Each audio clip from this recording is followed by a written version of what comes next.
I hope everyone is prepared to hear about quite a bit of winter weather because we have so much to discuss today. We are experiencing multiple winter storms, with one currently occurring.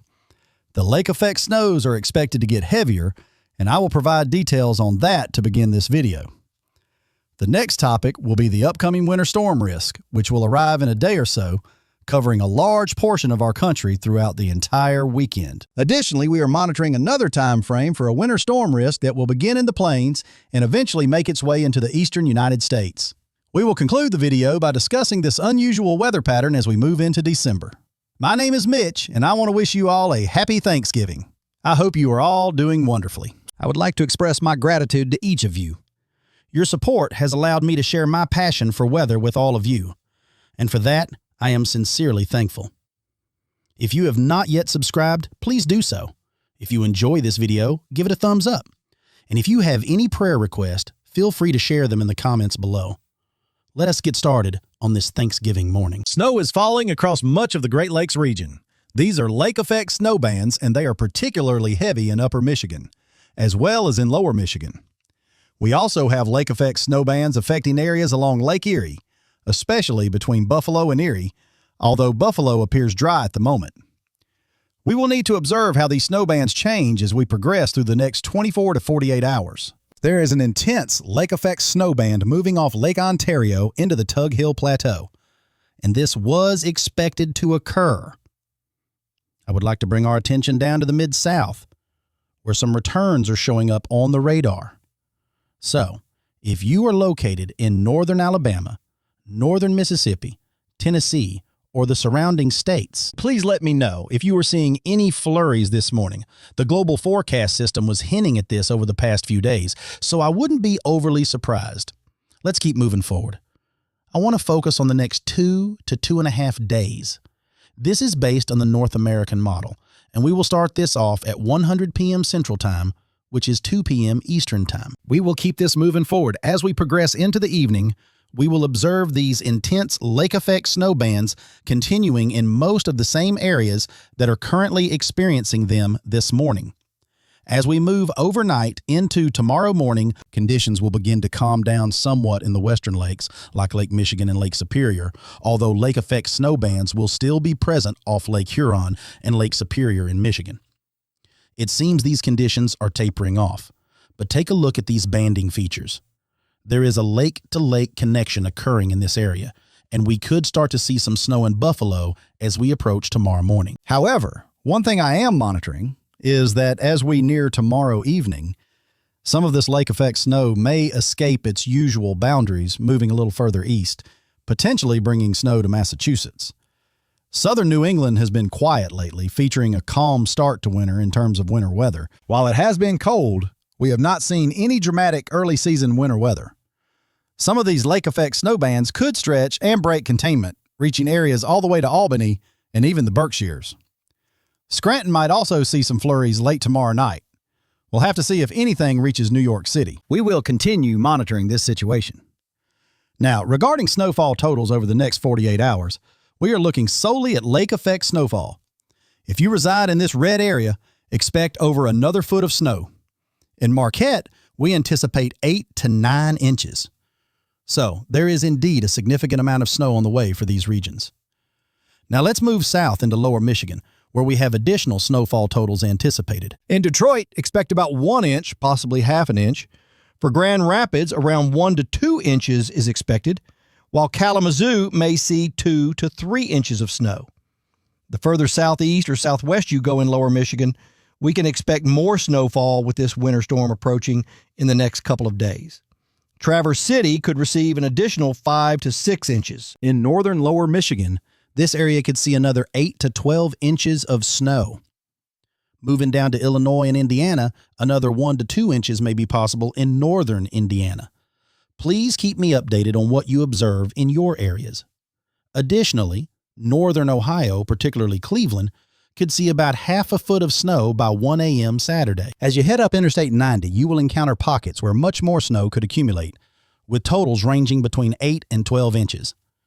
Continuing forward, we will take a look at Pennsylvania, where the northwestern regions are favored for lake effect snowfall.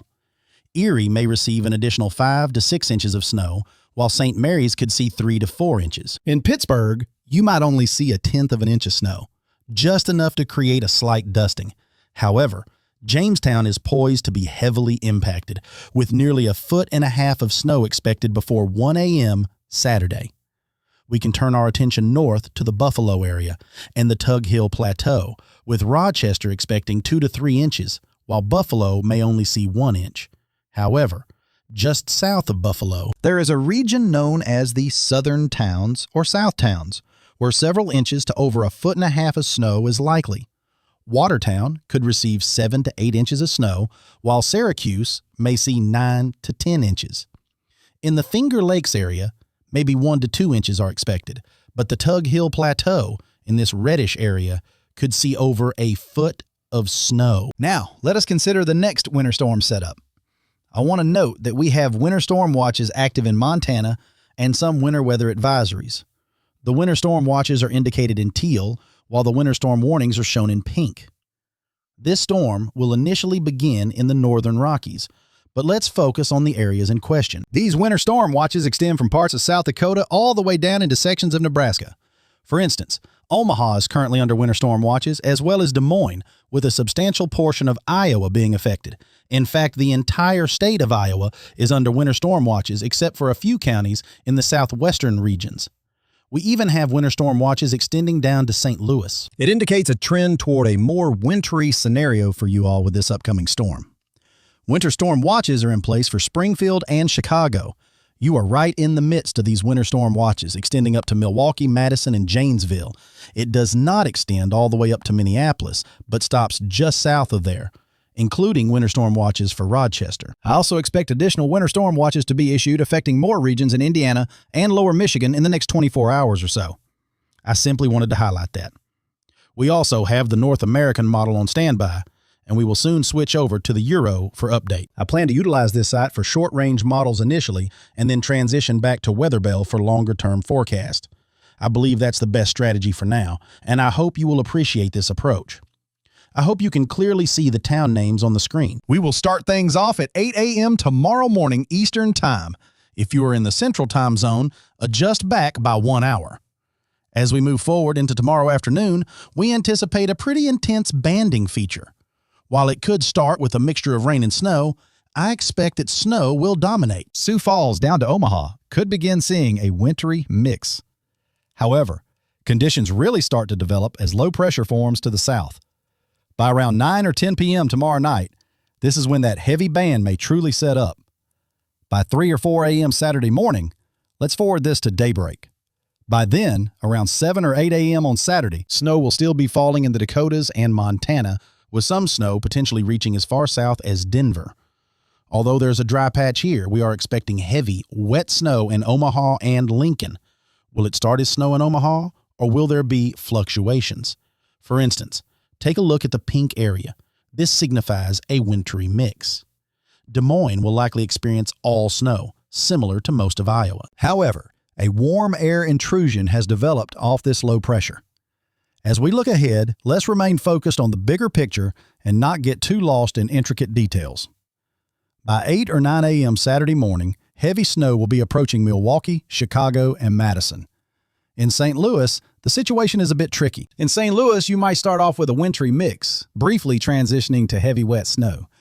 Those on the southern edge of the precipitation field may face challenges with surface temperatures. But if you're on the colder side where it's merely cold enough for snow, you could see what I like to call on social media flakes the size of bowling balls. Now that isn't literal, but you may see those cotton ball-like snowflakes. This will be around 6 or 7 a.m. on Saturday morning. As we continue to track this, we will go as far as the North American model can take us, which will be through midday Saturday. For those enthusiastic about football, this weekend features rivalry matches across this region. I believe I mentioned it's Big 10, but I think it's really Big 12 now. You have Ohio State versus Michigan and many other teams as well. With a snowstorm on the way, make sure to tune in, hunker down, and enjoy some exciting snow games. We are tracking a significant winter storm moving through the Midwest, with Chicago expecting only snow. We will monitor further developments, and it appears that Indianapolis could see heavy, wet snow despite the green indication. I still have to remember various town names and areas while switching back and forth between states. Let's return to where we just left off with the North American model. This is the latest Euro model, although we're about to receive an updated version. Not much has changed at this point. By the middle of the night Saturday into Sunday, an all-out snowstorm will be affecting areas of Chicago, Milwaukee, Green Bay, Kalamazoo, Grand Rapids, and Indianapolis as snow begins moving into Detroit as well. Currently in Toledo, the snow continues to blanket the area, affecting locations like Des Moines, Minneapolis, Janesville, Madison, Eau Claire, La Crosse, and Peoria. It appears that the snow will change over to rain as it approaches St. Louis. Kentucky appears to be experiencing all rain, though we should keep an eye on northern Kentucky and Evansville, which may see rain in this particular forecast. The system is expected to last until Sunday morning. Snow is still falling across most of Michigan, creating a layering effect of snow on the ground. As this weather system progresses into the eastern United States and the Northeast, we'll start to see changes around midday Sunday. A wintry mess is anticipated in the cold air damming regions of West Virginia and Virginia, where the cold air may get trapped east of the higher Appalachian Mountains. This scenario plays out in many of the states shaded in pink on the map, which may experience freezing rain. The areas marked in orange are forecasted for sleet, while the blue indicates snow. Sunday morning could start off as a significant wintry mess in Pennsylvania. As for temperatures, it looks like low pressure will track across the Northeast, shifting areas that begin with winter weather to rain later on Sunday. We'll refine the details for the Northeast as we progress. Once this system passes, the good news is that we align closely with the National Weather Service forecast for approximately 75% of this storm across many affected areas. Let's start by taking a look at Montana. Though I don't often highlight this region, I want you all to know how much snow is predicted between now and early Saturday morning. After that, let's transition over to North Dakota, where Bismarck can expect between 1 and 5 inches of snow. Now moving down to South Dakota, much more substantial snowfall is anticipated. Gettysburg is expecting 4 to 6 inches, while Brookings is forecasted to receive 4 to 7 inches. Sioux Falls may see between 4 to 8 inches of snow, indicating several inches of accumulation in this area. As we continue down into Nebraska, it's a somewhat complex situation. In Omaha, anywhere from 3 to 8 inches of snow is expected, while Lincoln could see 1 to 6 inches.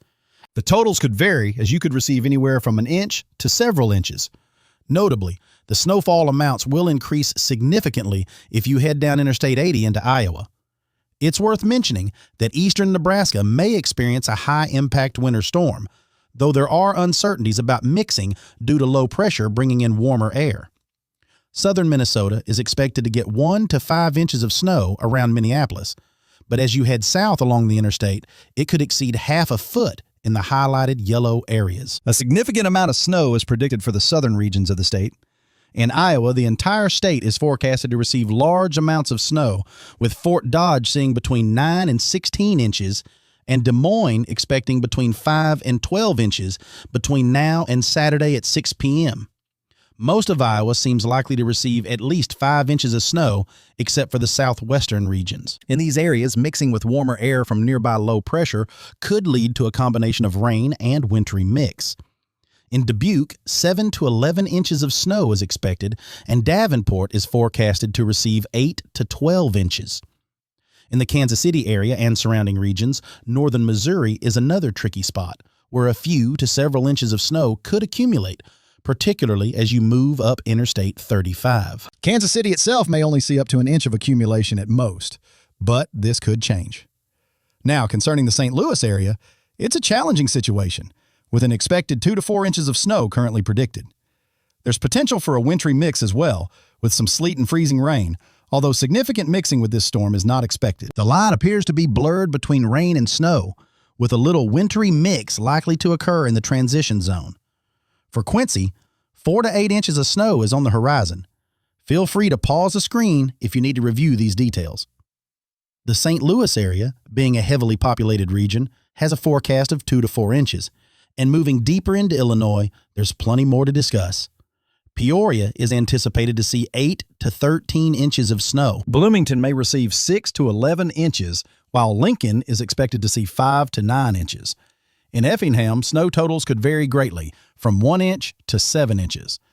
As we look closely at the junction where Wisconsin, Illinois, and Iowa meet, Quad Cities is forecasted to see 8 to 14 inches, and Peoria might see 8 to 12 inches as well. Cedar Rapids could receive 6 to 9 inches. Then we shift our focus to the Eau Claire area, including Madison, where 11 to 18 inches of snow is expected. Eau Claire should see between 3 and 8 inches, while La Crosse could receive 7 to 14 inches.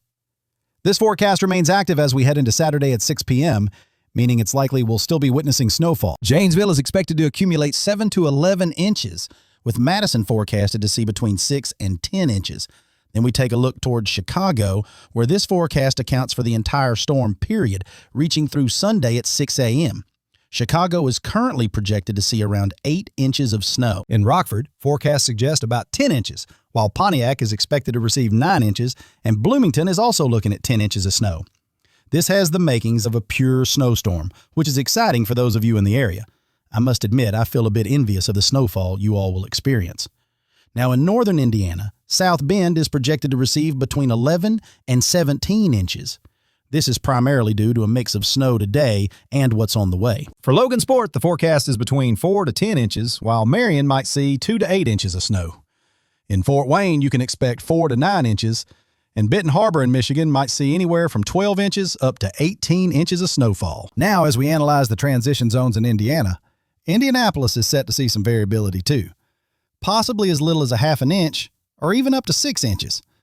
It's a bit unpredictable in that area. I want to highlight western northern Kentucky. It could indeed present a wild card situation with a chance for light snow at times during the storm, possibly ending with some snow. Moving on, we find ourselves outside the National Weather Service's forecast range for regions east of Ohio. Here's what we expect over the next 24 hours according to the Euro Ensemble. You can see the storm making its approach, with a few inches forecasted for northern Ohio and 4 to 5 inches for Detroit. This encompasses accumulations expected over the next day. The interior northeast also shows a bit of snowfall expected across that area, though we must determine the exact location for low pressure as it travels over these regions from Sunday into Monday. It's going to be a tricky forecast for the northeast. Additionally, I want to mention a potential icing scenario, particularly at the onset of this system as we move into the latter part of the weekend and the beginning of next week. A few tenths of an inch of ice may occur, which could lead to winter weather advisories or possibly winter storm warnings in some areas, expecting a heavy mix of wintry precipitation, particularly in West Virginia, western Maryland, and climbing into the higher elevations of Pennsylvania and Virginia. We may even see icing issues as far south as favored regions in North Carolina. Let's take a moment to pace ourselves, as I tend to speak quite rapidly. This discussion pertains to the south-central United States, and we'll get started in the southern plains. On Sunday morning, more energy is set to arrive, coupled with cold air. The latest Euro forecast suggests moderate snow developing throughout Kansas and into the Texas Panhandle as well. Moving forward into Monday, we can expect light snowfall to extend down to Oklahoma City and Norman, with a wintry mix appearing somewhat heavier in northern Arkansas as early Tuesday morning approaches. Light snow may also sweep across parts of Missouri before the system exits. Now let's consider the Euro for the remainder of the eastern United States regarding this system for next week. Please note that we're limited to 144 hours for these forecasts, but I wanted to share the most current information.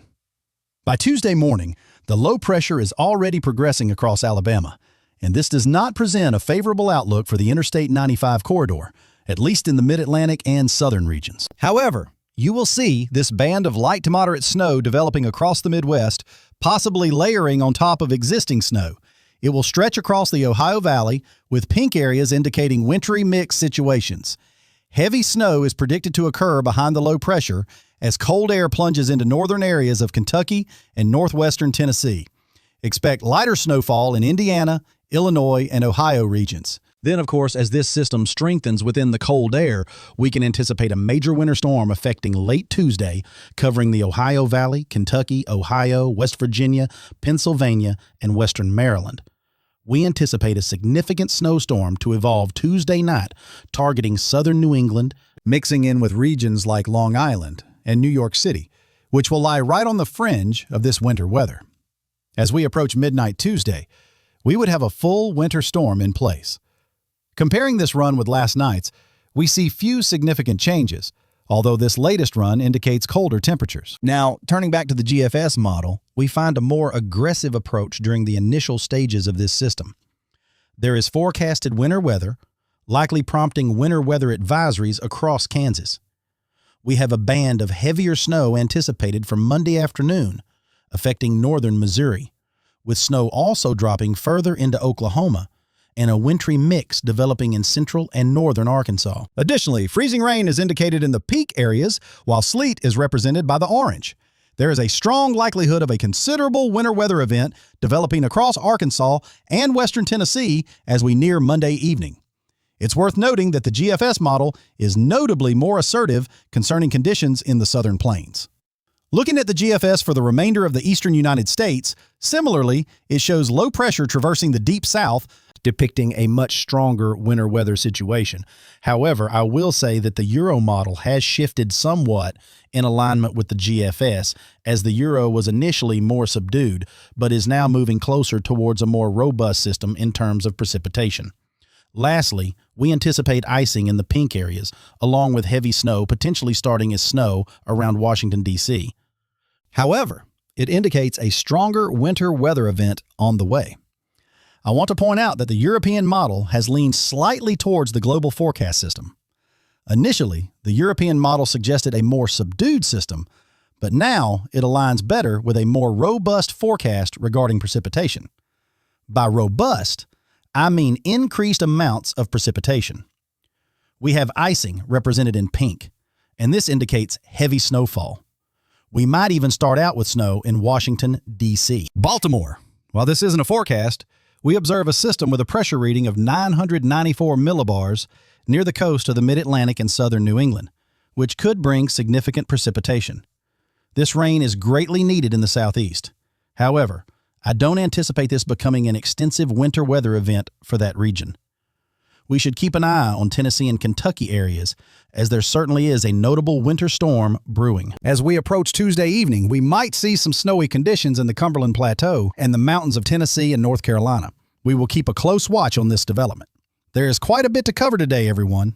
Taking a look at the Euro Ensemble model, the latest updates reveal a significant snow footprint developing, which is concerning. Unfortunately, we do not have the latest model data available. We'll revert to the operational model now, which shows the winter storm signal we discussed earlier for this weekend in the Midwest starting to fade away. Meanwhile, we might expect a quick inch to an inch and a half of snow in areas of the Central Plains. There's even a possibility of a few tenths of an inch of snow for parts of Oklahoma before this system moves along. When we examine the entire eastern United States, there's a slight signal from the Euro Ensemble indicating a chance for some snow as we head into next week. Comparing this system's projected snow footprint to previous operational runs, it appears to be located much further north. As for fuel for the storm, the models indicate an increase in activity from Tuesday into Wednesday across the Northeast. We can expect a few inches on average in that region, leading to a more impactful winter storm for southern New England, Maine, and indeed all of New England. Therefore, if we analyze the ice signal, we can note that from now until the weekend, it shows potential for strengthening as we move into next week. There is an indication of a few tenths of an inch of ice, particularly over areas prone to cold air damming. Additionally, while I hadn't included this in our previous analysis, I believe we should keep a close eye on these ice signals as well. It is worth noting that this data lacks full support from models like the GFS. Nonetheless, it does appear that we have considerable precipitation on the way.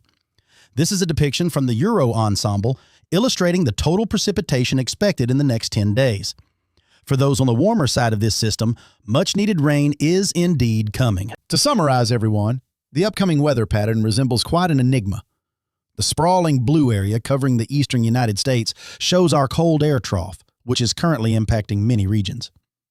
As this pattern shifts through, we see this large blue area depicted. Visible in the upper regions of the Midwest is our approaching winter storm. The area highlighted in blue indicates the cold air feeding into the low-pressure system.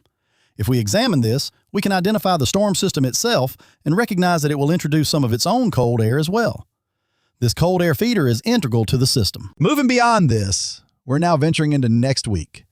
The cold air feed remains positioned up top.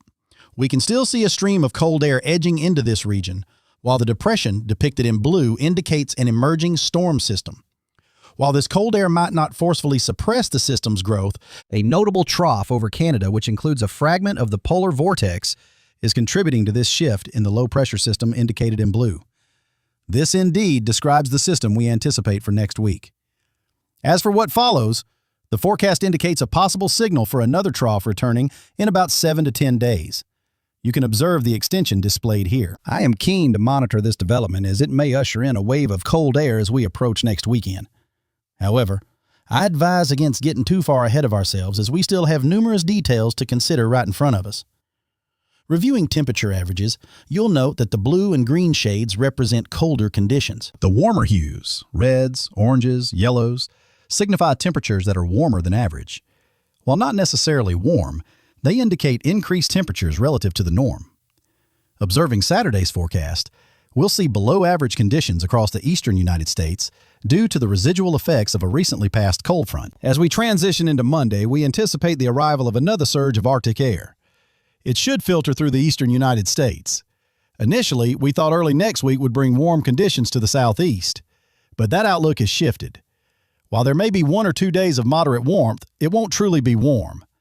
By late next week, it appears the cooler air will continue to persist. We might experience another warm-up before another significant cool-down signal emerges. However, as I mentioned, that is quite far into the future, 10 days out. So we shouldn't get lost in the minute details just yet. Now, let's take a moment to review the latest developments regarding the MJO. Let's see if there are any updates worth noting. It appears no new significant information has become available. So, let's focus on what we know in the simplest terms. The MJO reflects phases 4, 5, and 6, which represent warm patterns. Across the lower 48 states, we have a predominance of warmth. Cold air shots can still occur.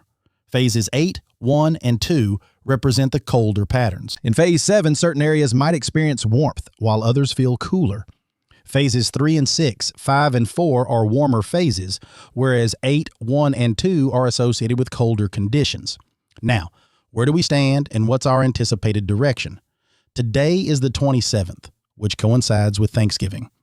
At this moment, we should be transitioning into Phase 7, leaving Phase 6 behind. Essentially, the evolving weather pattern we expect over the next week aligns perfectly with Phase 7. Cold air is cascading down, confirming the Phase 7 MJO alignment we are examining. However, it may not fully penetrate the southeastern region. This aligns with the current positioning of Phase 7. So, where are we heading next? It seems likely that we will transition into Phase 1 or 3 around December 1st to 3rd. It appears we may move through Phase 7 and cycle into another loop. This looping behavior is evident again, suggesting we might enter a moderately energized phase in the near future. By mid-month, which has remained consistent for the past 2 weeks, it looks like we'll be moving toward Phase 8, an exciting prospect for winter weather enthusiasts. If you share my passion for winter weather, you will certainly hope we progress smoothly into Phase 8, lingering through Phases 8, 1, and 2, aligning with the prime climatological periods of winter, particularly from late December into January. There is a strong possibility of this occurring, and nothing has changed in that regard. To conclude, I believe model predictions may continue to face challenges in accurately determining the exact MJO phase we are entering.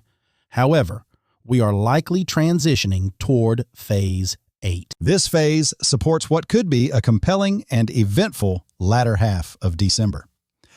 Over recent weeks, I have been discussing the idea of a memorable December.